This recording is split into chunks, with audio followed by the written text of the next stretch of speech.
што направи за малиот генијалец Македон и што превзеде за случајот со кој во модуларната болница изгорија 14 ваши сограѓани. Од кај него ми одговорија дека ВМРО ДПМН шири лажни вести и ни порача да сме гледале YouTube.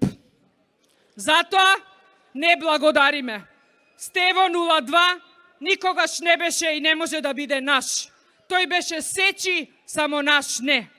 Затоа Стево, пакувај тоа куферите и бегај што подалеку од Македонија, бидејќи и самиот си кажа дека би ја напуштил да не си бил нејзин председател.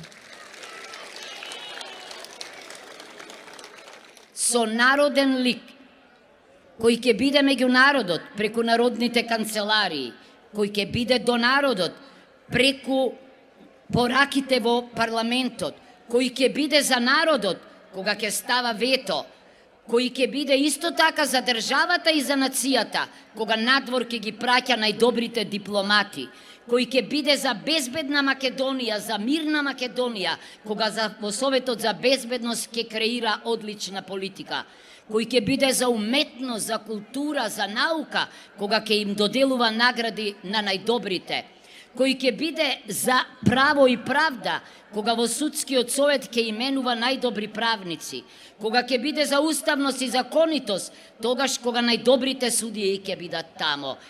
Тогаш тој ќе ја заслужи вашата доверба и тогаш ќе ја направи Македонија горда. И на митинзите нема ништо да кажат за извештајот на Freedom House. И додека научил една празна и често повторувана фраза, дека немал ниту една црна дамка во кариерата.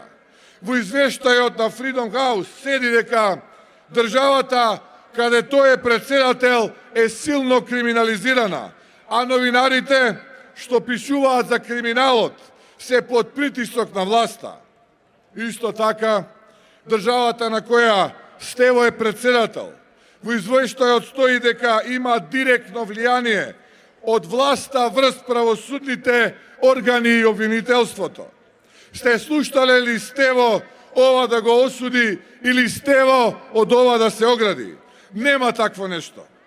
Во извештајот стои дека власта неочекувано направи измени на кривичниот законник, со кој олесни дела и случаи за кои може да се гонат функционери кои сторале престапување на законите.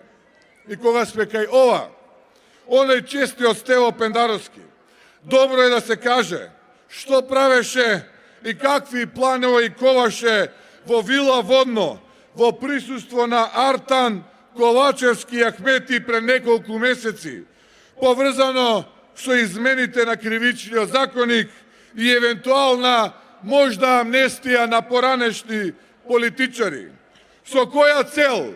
Со цел да поминат на швейцарски начин уставните измени и да се прифати бугарскиот диктат, но истовремено да се амнестираат поранешни политичари кои му нанесуваат штета или ќе имаат обид да му нанесат штета на ВМРО ДПМН и коалицијата Твоја Македонија. Затоа е време за промени. Време е Македонија да добие вистински председател. Затоа ве повикувам сите да гласате за Гордана Силјановска-Давкова, човек со интегритет и знаење.